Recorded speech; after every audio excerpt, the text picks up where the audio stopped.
کہا، ارشاد فرمایا، بلکہ قرآن مجید میں نماز کے بارے میں 700 مرتبہ حکم آیا، اور متعدد حدیث میں نبی کریم صلی اللہ علیہ وآلہ وسلم نے فرمایا کہ نماز قائم کرو، نماز پڑھو، نماز قائم کرو۔ کہنا یہ چاہتا ہوں کہ مبارکباد کی مستحق ہے ساری کی ساری قوم، مسلمان قوم، کہ جو پاکستان کو چاہتے ہیں، پاکستان کو فالو کرتے ہیں، پاکستان کے ساتھ پیار کرتے ہیں، کہ جس انداز سے ہماری قومی ٹیم جیتی ہے اور ہماری قومی ٹیم نے وہ کارنامہ انجام دیا کہ آج سے پہلے کبھی ایسا نہیں ہوا کرکٹ کی تاریخ میں۔ اور دوسری بات یہ ہے کہ غرور کرنے والے کا سر ہمیشہ نیچا ہوتا ہے اور ہمیشہ ذلیل سے ذلیل تر ہوتا ہے وہ آدمی جو غرور کرتا ہے۔ مگر کہ کرکٹ کی مد میں جو بات کہنے لگا ہوں وہ قابل غور بات ہے کہ 11 کھلاڑی پاکستان کے انڈیا کے مد مقابل کھیل رہے ہیں۔ کیا اس میں سے صرف مسلمان ایک کھلاڑی ہے؟ کیا ان میں سے اللہ اور اس کے رسول کے ساتھ عشق کرنے والا ایک کھلاڑی ہے؟ کیا صرف اسی ایک کھلاڑی نے قرآن مجید سے یہ سبق حاصل کیا ہے کہ نماز ادا کرنی ہے؟ کرکٹ کی تاریخ میں یہ پہلا نوجوان دیکھ رہا ہوں کہ جو اپنی نماز کو قضا نہیں ہونے دیتا، اور کتنا خوش نصیب ہے یہ کھلاڑی، اور کتنی خوش نصیب ٹیم ہے کہ جس میں ایسا کھلاڑی شامل ہے کہ جو باوضو میچ کھیلتا ہے۔ آپ کو بتائیں کس کا نام لینا چاہتا ہوں؟ محمد رضوان کا۔ یار مجھے کل بڑا افسوس ہوا کہ جب میچ ہو رہا، دوران میچ جب پانی کا وقفہ ملا، اس نے جلدی جلدی پیڈوں سمیت کعبے کی طرف منہ کیا اور نماز پڑھنا شروع کر دی۔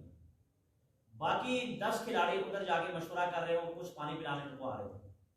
کیا ان کو نہیں چاہیے کہ یہ نماز پڑھتے، بلکہ ان کو یہ چاہیے تھا کہ رضوان کو یا کسی اور کھلاڑی کو آگے کرتے کہ تم جماعت کرو، پیچھے ہم کھڑے ہوتے ہیں۔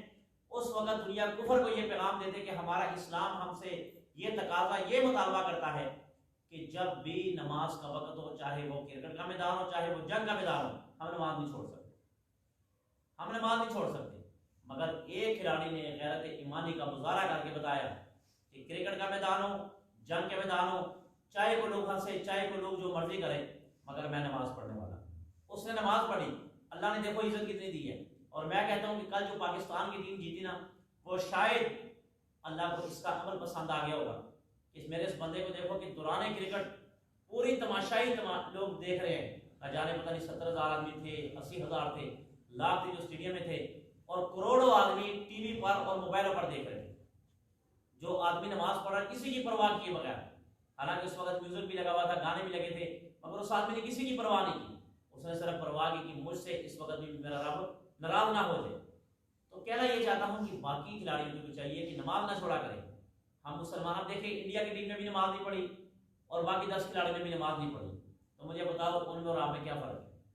خالی کلمہ پڑھنے سے اگر کوئی مسلمان ہوتا ہے، اگر کلمہ پڑھنے سے اگر کوئی جنت چلے جاتا ہے، تو آج ابو جہل بھی جنت میں ہوتا، ابو لہب بھی ہوتا، فرعون بھی ہوتا، کیونکہ ان لوگوں نے بھی کلمے پڑھے تھے، ان لوگوں نے بھی لا الہ الا اللہ محمد رسول اللہ اپنی زبان پر سجایا ہوا تھا۔ ابو لہب نے بھی کیا تھا، عبداللہ بن ابی جو رئیس المنافقین تھا، اس نے بھی کلمہ پڑھا تھا، قرآن پڑھا تھا، نبی کی کریم کی پیچھے نمازیں پڑھی تھی، حتیٰ کہ کعبے کا طواف بھی کیا ہوا تھا، مگر اللہ فرماتے کہ ایسے کلمے قبول نہیں، ایسا عمل قبول نہیں ہے۔ تو لہٰذا ہمیں چاہیے کہ جس حالت میں بھی وہ نماز نہیں چھوڑنی چاہیے۔